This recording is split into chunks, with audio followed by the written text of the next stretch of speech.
காஷ்மீர் தீவிரவாத தாக்குதலில் பயங்கரவாதிகளால் சுட்டுக் கொல்லப்பட்ட ஆந்திர மாநிலம் நெல்லூரைச் சேர்ந்த மதுசூதன ராவ் உடல் விமானம் மூலம் சென்னை கொண்டுவரப்பட்டது. சவப்பெட்டியை பார்த்து அவரது குடும்பத்தினர் கதறி அழுத காட்சி பெரும் சோகத்தை ஏற்படுத்தியது. விமான நிலையத்தில் அஞ்சலிக்காக வைக்கப்பட்டிருந்த அவரது உடலுக்கு அரசியல் தலைவர்கள் மற்றும் பலர் இறுதி அஞ்சலி செலுத்தினர்.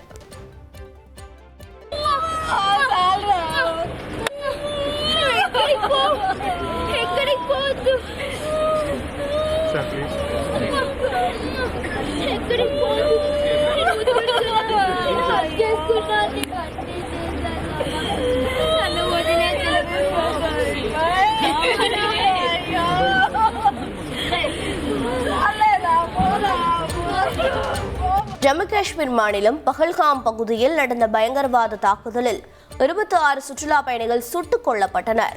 இச்சம்பவம் நாட்டையே பெரும் பரபரப்பாக்கிய நிலையில் காஷ்மீருக்கு சுற்றுலா சென்றிருந்த தமிழர்கள் பத்திரமாக விமானம் மூலம் சென்னை வந்தனர்.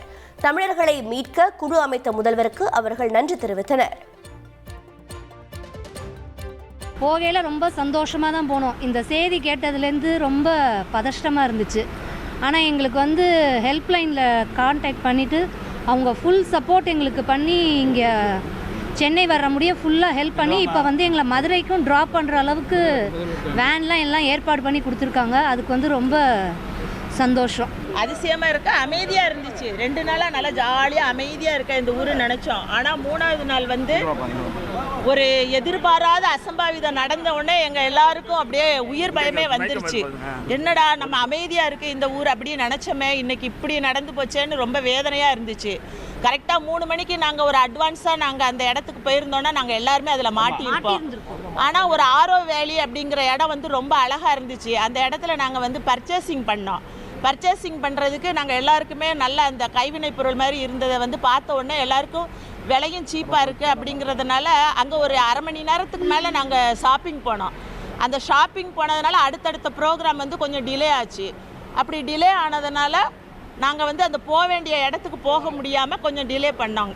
அந்த நேரத்தில் திடீர்னு அப்படி இந்த மேலே போக வேண்டிய இந்த மினி சுவிட்சர்லாந்துங்கிற அந்த பிளேஸில் ஃபயரிங் ஷூட்டிங் நடந்திருக்குது. ஒரு மாதிரி பதட்டமாக இருக்குது. அதனால் நம்ம அந்த ப்ரோக்ராமை, எங்களுடைய சீனியர் ஒருத்தர் இருந்தாங்க சிதம்பரம் சார்னு, அதனால் நம்ம அந்த ப்ரோக்ராமெல்லாம் கேன்சல் பண்ணிடணும். நோ ஷாப்பிங், நோ அடுத்த ப்ரோக்ராம் கிடையாது. நம்ம டக்குன்னு அந்த பைசரன்கிற ஒரு ஹோட்டலில் டைப் சாப்பாட்டுக்கு வச்சுருந்தாங்க. அங்கே போய் சாப்பிட்டுட்டு எங்கேயுமே டிலே பண்ணாமல் நம்ம நேராக நம்ம ஹோட்டலுக்கு போயிருந்தாங்க. அங்கே இருந்த டிரைவர்ஸ் 4 வேன் டிரைவர்ஸுமே டக்குன்னு 1 by 1 எல்லாரும் சாப்பிடாம உடனே போய் வேனில் ஏறுங்க, டிலே பண்ணாதீங்கன்னு எங்களை ரஷ்அப் பண்ணி வண்டியில் ஏற்றி எங்கேயுமே டிலே பண்ணாமல், அதுவும் 1 way மிலிட்ரி ஒரு பக்கம் போய்கிட்டே இருக்கு, மிலிட்ரி வேன் போய்கிட்டே இருக்கு, ஹெலிகாப்டர் மேலே சுற்றிக்கிட்டே இருக்கு. அப்போ பயமாக இருக்குது. ஜம்மு காஷ்மீருக்கு சுற்றுலா சென்றுவிட்டு திரும்பிய தமிழ்நாட்டைச் சேர்ந்த சுற்றுலா பயணிகளுக்கு டெல்லி தமிழ்நாடு இல்லத்தில் உபசரிப்பு அளிக்கப்பட்டது. தமிழ்நாடு இல்லத்திற்கு வந்த 35 பேரையும் தமிழ்நாடு அரசின் டெல்லி சிறப்பு பிரதிநிதி AKS விஜயன், திமுக MP திருச்சி சிவா, தமிழ்நாடு அரசின் உள்ளுறை ஆணையாளர் ஆசிஷ் குமார் ஆகியோர் வரவேற்று உபசரித்தனர். சுற்றுலா பயணிகளுக்கு தேவையான உணவு, மருத்துவ பரிசோதனை, முதலுதவி மற்றும் இதர வசதிகள் தமிழ்நாடு இல்லத்திலேயே வழங்கப்பட்டன. செய்திகளை உடனுக்குடன் தெரிந்து கொள்ள உடனே சப்ஸ்கிரைப் பண்ணுங்க.